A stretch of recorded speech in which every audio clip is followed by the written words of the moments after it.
YouTube channel study with ಪರಶುರಾಮ್ಗೆ ಸ್ವಾಗತ ಅಂತ ಹೇಳ್ತಾ 10ನೇ ತರಗತಿ ವಿದ್ಯಾರ್ಥಿಗಳಿಗೆ FA1 ಪರೀಕ್ಷೆ ನಾಳೆ ಮತ್ತು ನಾಡದು ನಡೀತಾ ಇದೆ. ಸೊ ನಾನಿವತ್ತು ಭಾಷೆಯಲ್ಲಿ ಇಟ್ ಮೀನ್ಸ್ ಕನ್ನಡ ಆಗಿರ್ಬೋದು, first language, second language English ಆಗಿರ್ಬೋದು, ಥರ್ಡ್ ಲ್ಯಾಂಗ್ವೇಜ್ ಹಿಂದಿಯಲ್ಲಿ ಇರ್ತಕ್ಕಂಥ ಫಿಕ್ಸ್ ಆಗಿರ್ತಕ್ಕಂಥ ಕೆಲವೊಂದಿಷ್ಟು ಕನ್ಸೆಪ್ಟ್ಗಳನ್ನು ನಾನು ನಿಮ್ಮ ಜೊತೆ ಡಿಸ್ಕಷನ್ ಮಾಡೋಕ್ಕೇ ಈ ವಿಡಿಯೋನ ಮಾಡಿದ್ದೀನಿ. ವಿಡಿಯೋದ ಡಿಸ್ಕ್ರಿಪ್ಷನ್ ಬಾಕ್ಸ್ನಲ್ಲಿ ನಾನು ಎಲ್ಲ ಪಾಠಗಳ ಕ್ವಶನ್ ಪೇಪರ್ಗಳನ್ನು ಹಾಕಿದ್ದೀನಿ. ಒಂದು ಸೆಟ್ ಕ್ವಶನ್ ಪೇಪರ್ ಇದ್ದಾವೆ, ಚೆನ್ನಾಗಿ ಅಲ್ಲಿಂದ ರಿಪೀಟ್ ಆಗ್ತವೆ, ಮಾಡಲ್ ಇದ್ದಾವೆ, ಬಟ್ ಅಲ್ಲಿಂದ ಪ್ರಶ್ನೆ ರಿಪೀಟ್ ಆಗ್ತವೆ. ಇನ್ನಷ್ಟು ನಿಮಗೆ ಫಿಕ್ಸು ಡೆಫಿನೆಟ್ ಕನ್ಸೆಪ್ಟ್ ಬೇಕಾಗಿದ್ದರೆ ವಿಡಿಯೋನ ಕೊನೆವರೆಗೂ ನೋಡಿ ಅಂತ ಹೇಳ್ತಾ ಲೈಕ್, ಶೇರ್ ಮತ್ತು ಸಬ್ಸ್ಕ್ರೈಬ್ ಮಾಡೋದನ್ನು ಮಾತ್ರ ಮರೆಯದ್ರಿ. ಹೇಗೆ ಅನಿಸಿತು ಅನ್ನೋದು ಕಮೆಂಟ್ ಮಾಡಿದರೆ SS ಸೈನ್ಸ್ ಮ್ಯಾಥ್ಸ್ ಕೂಡ ಬೇಗನೆ ವಿಡಿಯೋ ಲೈನಪ್ ಮಾಡಿದ್ದಾರೆ, ಅದು ಕೂಡ ಬರ್ತದೆ. ಹಾಗಾದರೆ ಬೇಗ ಎಲ್ಲರೂ ಒಂದು ಲೈಕನ್ನು ಒತ್ತಿ ಅಂತ ಹೇಳ್ತಾ, ಸೊ ಇದ್ರದ್ದು PDF ಬೇಕಾದರೆ ನಮ್ಮದು ವಾಟ್ಸಪ್ ಚಾನಲ್ ಮತ್ತು ಟೆಲಿಗ್ರಾಮ್ ಗ್ರೂಪಲ್ಲಿ ಸಿಗ್ತದೆ. ಸೊ ಖಂಡಿತವಾಗಿ ಅದನ್ನು ತಾವುಗಳು ನೋಡಿಕೊಡ್ರಿ. ಫಸ್ಟ್ ಕನ್ನಡದಲ್ಲಿ ಕೆಲವೊಂದಿಷ್ಟು ಇಂಪಾರ್ಟೆಂಟ್ ಕ್ವಶನ್ ಏನಪ್ಪ ಅಂದರೆ, ನಮ್ಮ ಭಾಷೆಯಲ್ಲಿ ನೋಡೋದಾದರೆ M ಮರಿಯಪ್ಪ ಭಟ್ ಅವರು ಲೇಖಕರ ಪರಿಚಯ. ಈ ಪಾಠದಿಂದ ನಮಗೆ ಕನ್ನಡ ಭಾಷೆ ಹದಗೊಂಡದ್ದು ಹೇಗೆ ಆಗಿರ್ಬೋದು, ಓಕೆ, ವ್ಯಾವಹಾರಿಕ ಮತ್ತು ಗ್ರಾಂಥಿಕ ಭಾಷೆ, ಅವೆರಡು ಕ್ವಶನ್ಗಳು ಇಂಪಾರ್ಟೆಂಟ್ ಇದ್ದಾವೆ. ಇನ್ನು ಮೇನ್ ಏನಪ್ಪ ಅಂತಂದ್ರೆ ಭಾಷೆ ಸಮೃದ್ಧಗೊಂಡ ಬಗೆ ಹೇಗೆ ಅಥವಾ ಭಾಷೆ ಸತ್ವಪೂರ್ಣವಾಗಿ ವಿಕಾಸವಾದರಂತಕ್ಕಂಥ ಎರಡು ಪ್ರಶ್ನೆಗಳನ್ನು ನೋಡಿಕೊಡ್ರಿ. ಖಂಡಿತವಾಗಿ ಈ ಪಾಠದಿಂದ ನೀವು 3 ಮತ್ತು 4 ಅಂಕಗಳನ್ನು ಗ್ಯಾರಂಟಿಯಾಗಿ ಪಡಿತೀರಿ. 1 ಮಾರ್ಕ್ಸಿಂದು ನಯಸ್ ಏನದು ಒಂದು ಬರ್ತದೆ, ಮತ್ತು ಯಾವ ವಿಚಾರವಾಗಿ ತರಬೇತಿ ಕೊಡ್ತವೆ ಅವೆರಡು ಕ್ವಶನ್ಸ್ಗಳನ್ನು ನೋಡಿಕೊಡ್ರಿ.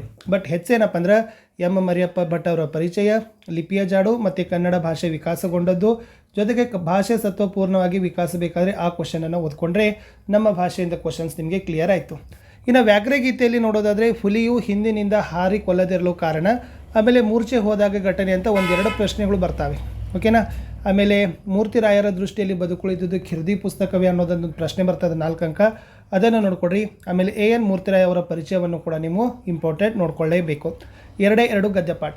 ಇನ್ನು ಸಂಕಲ್ಪ ಗೀತೆ ಮತ್ತು ಹಕ್ಕಿ ಹಾರುತ್ತಿದೆ ನೋಡಿದಿರದಲ್ಲಿ ಇಲ್ಲಿ ಒಂದು 4 ಸ್ಟಾನ್ಸು, ಇಲ್ಲ ಒಂದು 4 ಸ್ಟಾನ್ಸು ಕಂಠಪಾಠ ಪದ್ಯವನ್ನು ನೋಡ್ಕೊಂಡು ಹೋಗಿ. ಸೊ ಖಂಡಿತವಾಗಿ ನಿಮಗೆ 2 ಅಥವಾ 3 ಮಾರ್ಕ್ಸು ಬರ್ತದೆ. ಒಂದೊಂದೇ ಸಂಕಲ್ಪ ಗೀತೆದು 1 ಸ್ಟಾನ್ಸ ನೋಡ್ಕೊಡ್ರಿ, ಜೊತೆಗೆ ಹಕ್ಕಿ ಹಾರುತ್ತಿದೆ 1 ಸ್ಟಾನ್ಸ. ಆಮೇಲೆ ಇಬ್ಬರ ಕವಿ ಪರಿಚಯದಲ್ಲಿ ಇರ್ತಕ್ಕಂಥದ್ದು ಸ್ವಲ್ಪ ಸ್ಥಳ ಕಾಲ ಕೃತಿಗಳನ್ನು ನೋಡ್ಕೊಂಡು ಹೋಗಿ. ಖಂಡಿತವಾಗಿ 2ರಲ್ಲಿ ಒಂದು ಭಾವಾರ್ಥ ಬರ್ತದೆ, 2ರಲ್ಲಿ ಒಂದು ಪದ್ಯನೂ ಕೇಳಬಹುದು, ಓಕೆ. ಸೊ 4 ಮಾರ್ಕ್ಸಲ್ಲಿನೂ ಕೂಡ ನಾವು ಸಂಕಲ್ಪ ಗೀತೆದು ನಿಮಗೆ ಸಂಕಲ್ಪ ಮತ್ತು ಅನುಷ್ಠಾನದಾಗಿರ್ಬೋದು. ಹಕ್ಕಿ ಹಾರುತ್ತಿದೆ ನೋಡಿದಿರೋದಲ್ಲಿಂದ ಏನು ಕ್ವಶನ್ಸ್ ಬರೋದಿಲ್ಲ ಲಾಂಗು, ಇಲ್ಲಿ ಬರೋದು ಕೇವಲ ಭಾವಾರ್ಥ, ಆಮೇಲೆ ಪದ್ಯಪೂರ್ಣ, ಕವಿ ಪರಿಚಯ. ಬಟ್ ಸಂಕಲ್ಪ ಗೀತೆಯಲ್ಲಿ ಸಂಕಲ್ಪ ಮತ್ತು ಅನುಷ್ಠಾನದ ಬಗ್ಗೆ GS ಶಿವರುದ್ರಪ್ಪನವರ ಅಭಿಪ್ರಾಯ ಅಂತಿದೆ, ಅದು ಸ್ವಲ್ಪ ನಿಮಗೆ ಟ್ವಿಸ್ಟ್ ಆಗಿ ಬರ್ತಕ್ಕಂಥ ಪ್ರಶ್ನೆ. ಆಮೇಲೆ ಇನ್ನು ಒಂದು ಮಾತ್ರ ನಿಮಗೆ ಪಠ್ಯಪೋಷಕ ಅಧ್ಯಯನ ವಸಂತ ಮುಖ ತೋರಲಿಲ್ಲ, ಅಲ್ಲಿ 2 ಟಾಪ್ ಕ್ವಶನು, ಯಾರ್ಯಾರಿಗೆ ವಸಂತ ಮುಖ ತೋರಲಿಲ್ಲ, ಆಮೇಲೆ ಪ್ರಕೃತಿಯ ಸಂಭ್ರಮ ಹೇಗೆ ವ್ಯಕ್ತವಾಗಿದೆ ಅನ್ನೋದನ್ನು ಕ್ವಶನ್ ಇದೆ, ಅವೆರಡು ಕೇಳ್ತಾರೆ. ಆಮೇಲೆ ಪುಟ್ಟಪೂರಿ ಏನು ಮಾಡ್ತಿದ್ದಾಳೆ ಅದನ್ನೆಲ್ಲ ನಿಮಗೆ ಆಮೇಲೆ ಬರ್ತಕ್ಕಂಥ ಪ್ರಶ್ನೆ. ಇವೆರಡು ಚೆನ್ನಾಗಿ ಓದ್ಕೊಂಡ್ರೆ ಸಾಕು. ಇನ್ನು ಗಾದೆ ಮಾತು ಮತ್ತು ಪ್ರಬಂಧಗಳನ್ನು ನೋಡೋದಾದರೆ, ರಾಷ್ಟ್ರೀಯ ಹಬ್ಬಗಳ ಮಹತ್ವ ಇದೆ, ಗ್ರಂಥಾಲಯದ ಮಹತ್ವ ಇದೆ, ಸಾಮಾಜಿಕ ಪಿಡುಗುಗಳು ಇದ್ದಾವೆ. ಸೊ ಕೇವಲ 12ರಿಂದ 15 ಸಾಲುಗಳನ್ನು ಬರೀತಕ್ಕಂಥದ್ದು. ಸೊ ಫಸ್ಟ್ ಏನು ಬರೀಬೇಕು, ಪೀಠಿಕೆ ಬರೀಬೇಕು, 2ನೇದು ಏನು ಬರೀಬೇಕು, ವಿಷಯದ ನಿರೂಪಣೆ ಬರೀಬೇಕು, ಲಾಸ್ಟ್ ಏನು ಬರೀಬೇಕಪ್ಪ ಅಂದರೆ ಉಪಸಂಹಾರವನ್ನು ಬರೀಬೇಕು, ಓಕೆನಾ. ಸೊ ಏನು ನೋಡ್ಕೊಂಡು ಹೋಗಿ, ರಾಷ್ಟ್ರೀಯ ಹಬ್ಬಗಳ ಮಹತ್ವ, ಗ್ರಂಥಾಲಯದ ಮಹತ್ವ, ಸಾಮಾಜಿಕ ಪಿಡುಗುಗಳು ಕೇಳಿದರೆ ಕೇಳಬಹುದು. ಇಲ್ಲಾಂದರೆ ಗಾದೆ ಮಾತು ಕೂಡ 2 ಫೇವ್ರೇಟ್ ಇದ್ದಾವೆ, ಒಂದು ಕೈ ಕೆಸರಾದರೆ ಬಾಯಿ ಮೊಸರು, ಇನ್ನೊಂದು ಕುಂಬಾರನಿಗೆ ವರುಷ, ದೊನ್ನೆಗೆ ನಿಮಿಷ. ಇನ್ನು ಗ್ರಾಮರಲ್ಲಿ ವರ್ಣಮಾಲೆ ಬಗ್ಗೆ ನೋಡ್ಕೊಂಡು ಹೋಗಿ, ಸ್ವರ ವ್ಯಂಜನಗಳ ಪ್ರಕಾರಗಳು, ಸಂಖ್ಯೆಗಳು, ಆಮೇಲೆ ವಿಭಕ್ತಿ ಪ್ರತ್ಯಯಗಳು, ಹಳಗನ್ನಡ ವಿಭಕ್ತಿ ಪ್ರತ್ಯಯ, ಹೊಸಗನ್ನಡ ವಿಭಕ್ತಿ ಪ್ರತ್ಯಯ, ಕಾರಕಾರ್ಥ, ಒಂದು ಉದಾಹರಣೆ. ಸೊ ಅಲ್ಲಿಂದ ನಿಮಗೆ ಖಂಡಿತವಾಗಿ 20 ಮಾರ್ಕ್ಸಿಗೆ ನಡೀತಕ್ಕಂಥ ಪ್ರಶ್ನೆಯಲ್ಲಿ ಒಂದು 15ಕ್ಕಿಂತ ಹೆಚ್ಚು ಅಂಕಗಳು ನಮ್ಮಿಂದ ನಿಮಗೆ ಬಂದೇ ಬರ್ತಾವೆ. ಸೊ ಟೈಮ್ ವೇಸ್ಟ್ ಮಾಡದೆ ಇಂಗ್ಲೀಷ್ಗೆ ಹೋಗ್ತೀನಿ. ಮೇನ್ ಕನ್ಸೆಪ್ಟ್ ಹೇಳ್ತೀನಿ. ಇಲ್ಲಿ ಹೀರೋ ಪಾಠದಲ್ಲಿ ಒಂದು ಕ್ವಶನ್ ಟಾಪ್ ಅದ, ಸ್ವಾಮಿ ಬಿಕಮ್ ಅ ಹೀರೋ ಓವರ್ನೈಟ್ ಅಂತಕ್ಕಂಥದ್ದು 3 or 4 ಮಾರ್ಕ್ಸ್ಗೆ ಕೇಳ್ತಕ್ಕಂಥ ಪ್ರಶ್ನೆ. ಇನ್ನು ಗ್ರ್ಯಾಂಡ್ ಮಾ ಕ್ಲೈಮ್ಸ್ ಅ ಟ್ರೀದಲ್ಲಿನೂ ಕೂಡ 3 or 4 ಮಾರ್ಕ್ಸ್ಗೆ ಬರ್ತಕ್ಕಂಥ ಪ್ರಶ್ನೆ. There is a girl by the ಟ್ರ್ಯಾಕ್ಸಲ್ಲಿ RCಗಳನ್ನು ನೋಡ್ಕೊಂಡು ಹೋಗಿ. ಆಮೇಲೆ ಕ್ವಾಲಿಟಿ ಆಫ್ ಮರ್ಸಿದಿಂದ ನಿಮ್ಗೆ ಏನು ಮಾಡ್ತಾರಪ್ಪ ಅಂದರೆ ಪೋಯಮ್ ಕೇಳ್ತಾರೆ.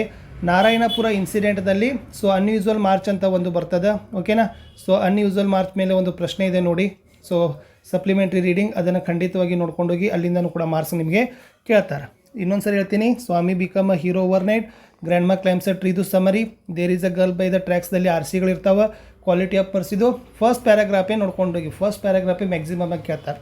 ಇನ್ನು ಸಪ್ಲಿಮೆಂಟ್ರಿ ರೀಡಿಂಗಲ್ಲಿ ಅನ್ಯೂಸ್ವಲ್ ಮಾರ್ಚ್. ಇನ್ನು ಸಿಂಪಲ್ ಗ್ರಾಮರಲ್ಲಿ ನೋಡೋದಾದರೆ ಕ್ವಶನ್ ಟ್ಯಾಗ್ ಬರ್ಬೋದು, ಈಫ್ ಕ್ಲಾಸ್ ಬರ್ಬೋದು, ಇನ್ಫಿನಿಟಿವ್ ಬರ್ಬೋದು. ಸ್ವಲ್ಪ ಈ ಕಡೆ ಏನು ಮಾಡ್ತಾರಪ್ಪ ಅಂದರೆ ಕಂಪೋಸಿಷನಲ್ಲಿ ಪ್ರೊಫೈಲ್ ಕೊಡ್ಬೋದು, ಅಥವಾ ಪಿಕ್ಚರ್ ಕೊಡ್ಬೋದು, ಅಥವಾ ಎಸ್ಸೆ ಕೊಡ್ಬೋದು, ಅಥವಾ ಲೆಟರ್ ರೈಟಿಂಗ್ ಕೊಡ್ಬೋದು. ಸೊ ಲೆಟರ್ ರೈಟಿಂಗಲ್ಲಿರೋ ರಿಕ್ವೆಸ್ಟ್ ಲೆಟರ್ ಇರ್ತದೆ, ನಿಮ್ಮ ಗ್ರಾಮ ಪಂಚಾಯತ್ ಅವರಿಗೆ ಬರೀತಕ್ಕಂಥ ರಿಕ್ವೆಸ್ಟ್ ಲೆಟರ್ ಇರ್ತದೆ. ಇನ್ನು ಎಸ್ಸೇದಲ್ಲಿ ಪೊಲ್ಯೂಷನ್ ಮೇಲೆ ಇರ್ತಕ್ಕಂಥ ಕ್ವಶನ್ ಇರ್ತದೆ. ಓಕೆನಾ. ಸೊ ಪೊಲ್ಯೂಷನ್ ಮೇಲೆ ನೀವೇನು ಮಾಡಬೇಕು, ಬರಿಬೇಕಾಗ್ತದೆ. ಸಿಂಪಲ್ ಪ್ರೊಫೈಲ್ ಮತ್ತು ಏನು ಪಿಕ್ಚರ್ ರೀಡಿಂಗ್ ಆದರೂ ಭಾಳ ಈಸಿಯಾಗಿರ್ತಕ್ಕಂಥದ್ದು. ಇಷ್ಟು ಇಂಗ್ಲೀಷ್ ನೋಡಿದರೂ ಕೂಡ ನಾನು ಹೇಳಿದ್ದೀನಲ್ಲ, ಒಂದು 12-13 ಮಾರ್ಕ್ಸ್ ಆರಾಮಾಗಿ ನೀವು ತೊಗೋತೀರಿ. ಸೊ ಈಗ ಪಟ್ನ ಪುಸ್ತಕ ತೊಗೊಂಡು ಓದ್ರಿ. ಇನ್ನು ಹಿಂದಿಯಲ್ಲಿ ಕೂಡ ನಾವು ಪದೇ ಪದೇ ನೋಡ್ತಕ್ಕಂಥ ಪ್ರಶ್ನೆಗಳೇನಪ್ಪ ಅಂದರೆ ಮಾತೃಭೂಮಿಕೆ, ಪ್ರಕೃತಿ, ಸೌಂದರ್ಯ ಭಾಳ ಟಾಪ್ ಕ್ವಶನ್. ಆಮೇಲೆ ಮಾತೃಭೂಮಿಕೆ, ಸ್ವರೂಪ, ಎರಡರಲ್ಲಿ ಒಂದಂತೂ ಕೂಡ ಫಿಕ್ಸ್ ಆಗಿ ಬರ್ತಕ್ಕಂಥ ಪ್ರಶ್ನೆ, ನೋಡ್ಕೊಂಡು ಹೋಗಿ. ಇನ್ನು ಕಾಶ್ಮೀರಿ ಸೇಬ್ ಪಾಠದ ಆಶಯ ಆಗಿರ್ಬೋದು, ದುಕಾನ್ದಾರ್ನೇ ಲೇಖಕ್ ಸೇ ಕ್ಯಾ ಕಹಾ, ಗಾಜರ್ ಕೆ ಬಾರೆ ಮೇ ಪ್ರೇಮ್ಚಂದ್ ಜಿ ಕೆ ವಿಚಾರ ಅಂತಕ್ಕಂಥ ಪ್ರಶ್ನೆಗಳು ಬರ್ತಾವೆ. ಸೊ ಇದರಲ್ಲಿನೂ ಕೂಡ ನಾವು ಒಂದು ಕ್ವಶನ್ ಅಂತೂ ಕೂಡ ಫಿಕ್ಸ್ ಆಗಿ ಕನ್ಫರ್ಮ್ ಮಾಡಲೇಬಹುದು. ಸ್ವಲ್ಪ ಸೇಬ್ ಕಿ ಹಾಲತನ್ನು ನೋಡ್ಕೊಂಡು ಹೋಗಿ. ಸೊ ಸೇಬ್ ಕಿ ಹಾಲತ್ ಮೇಲೇನೂ ಕೂಡ ನಿಮಗೆ ಪ್ರಶ್ನೆಗಳು ಬರ್ತಾವೆ. ಇನ್ನು ಗಿಲ್ಲು ಪಾಠದಲ್ಲಿ 2 ಮಾತ್ರ ಫೇವ್ರೇಟ್ ಆಗಿರ್ತಕ್ಕಂಥ ಕ್ವಶನ್ ಲಾಂಗಲ್ಲಿ, ಅದು ಗಿಲ್ಲು ಕೆ ಕಾರ್ಯಕಲಾಪ ಆಗಿರ್ಬೋದು, ಅಂತಿಮ ದಿನ ಆಗಿರ್ಬೋದು, ಆಮೇಲೆ ಗಿಲ್ಲು ಕೆ ಪ್ರತಿ ಮಹಾದೇವ್ ವರ್ಮಾಜಿ ಕಾ ಮಮತಾ ಅಂತಕ್ಕಂಥದ್ದು ಒಂದು ಪ್ರಶ್ನೆ ಬರ್ತದೆ. ಓಕೆನಾ. ಸೊ ಈ 3 ಪ್ರಶ್ನೆಯಲ್ಲಿ ನಾವು ಲಾಂಗ್ ಆನ್ಸರ್ ಆಗಿ 3 ಅಥವಾ 4 ಮಾರ್ಕ್ಸಿಗೆ ಏನು ಮಾಡ್ಬೋದಪ್ಪ ಅಂದ್ರೆ ಕನ್ಫರ್ಮ್ ಮಾಡ್ಬೋದು. ಸೊ ಜೊತೆಗೆ ಸ್ವಲ್ಪ ಮಾತೃಭೂಮಿ ಮತ್ತು ಅಭಿನವ ಮನುಷ್ಯದ್ದು 1 ಮಾರ್ಕ್ಸ್ ಕ್ವಶನ್ ಓದ್ಕೊಡ್ರಿ. ಕಾಶ್ಮೀರಿ ಸೇಬ್ ಮತ್ತು ಗಿಲ್ಲುದು ಸ್ವಲ್ಪ 1 ಮಾರ್ಕ್ಸ್ ಕ್ವಶನ್ಗಳನ್ನು ಓದ್ಕೊಡ್ರಿ. ಸೊ ಅಭಿನವ ಮನುಷ್ಯದಲ್ಲಿ ಕೂಡ 2 ಕ್ವಶನು. ಸೊ ಒಂದು ಪ್ರಕೃತಿ ಪರ ಸರ್ವತ್ರ ಹೇ ವಿಜಯಿ ಪುರುಷ ಆಸೀನ್, ಎರಡನೇದು ಮಾನವ ಕಾ ಸಹಿ ಪರಿಚಯ. ಮೋಸ್ಟ್ ಇಂಪಾರ್ಟೆಂಟ್ ಆಗಿರ್ತಕ್ಕಂಥ ಪ್ರಶ್ನೆ ಫ್ರೆಂಡ್ಸ್, ಬಂದೇ ಬರ್ತಕ್ಕಂಥ ಪ್ರಶ್ನೆ. ಇನ್ನು ಒಂದು ಸಪ್ಲಿಮೆಂಟ್ರಿ ರೀಡಿಂಗಲ್ಲಿ ನಿಮಗೆ ಶನಿ ಸಬ್ಸೆ ಸುಂದರ ಗ್ರಹ ಕ್ಯೂ ಕಹಾ ಜಾತಾ ಹೇ, ಶನಿ ಕಾ ವಾಯುಮಂಡಲ ಕಾ ಗ್ಯಾಸ್. ಸೊ 4 ಅನಿಲಗಳಿದಾವೆ ಅದು. ಆಮೇಲೆ ಶನಿ ಕೋ ಏಕ್ ಟಂಡಾ ಗ್ರಹ ಕ್ಯೂ ಕಹಾ ಜಾತಾ ಹೇ ಅಂತಕ್ಕಂಥದ್ದು ಒಂದು. ಸೊ ಕೆಲವು ಸರಿ ಏನು ಮಾಡ್ತಾರೆ, ಚುಟ್ಟಿ ಪತ್ರಗಳನ್ನ ಸಹಿತನೂ ಕೇಳ್ತಾರೆ. ಸೊ ಸಿಂಪಲ್ಲಾಗಿ ನಿಮಗೆ ಇಲ್ಲಿ ಪ್ರೇರಣಾರ್ಥಕ ಕ್ರಿಯಾ ಬರ್ಬೋದು, ಲಿಂಗ ಕೇಳ್ಬೋದು, ಓಕೆ, ವಚನ ಕೇಳ್ಬೋದು, ವಿಲೋಮ ಶಬ್ದ ಕೇಳ್ಬೋದು. ಓಕೆ.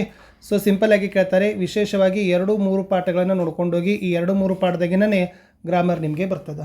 ಇಷ್ಟು ನಾನು ಕನ್ನಡ, ಇಂಗ್ಲೀಷ್, ಹಿಂದಿಯಲ್ಲಿ ನಿಮ್ಮ FA1ಗೆ ಬರ್ತಕ್ಕಂಥ ಒಂದು 50% ಕ್ವಶನ್ ಕವರ್ ಮಾಡೀನಿ. ಹೇಗೆ ಅನಿಸಿತು ಅನ್ನೋದನ್ನು ಬರಾಬರ ಲೈಕ್ ಮಾಡಬೇಕು. ಸೊ ವಿಡಿಯೋದ PDF ಪೇಜನ್ನು ಸಹಿತನೂ ಕೂಡ ನಾನು ಹಾಕ್ತೀನಿ, ಅದನ್ನು ಕೂಡ ನೋಡಿ ಅಂತ ಹೇಳ್ತಾ ಲೈಕ್, ಶೇರ್ ಮತ್ತು ಸಬ್ಸ್ಕ್ರೈಬ್ ಮಾಡೋದನ್ನು ಮಾತ್ರ ಮರೆಯದಿರಿ.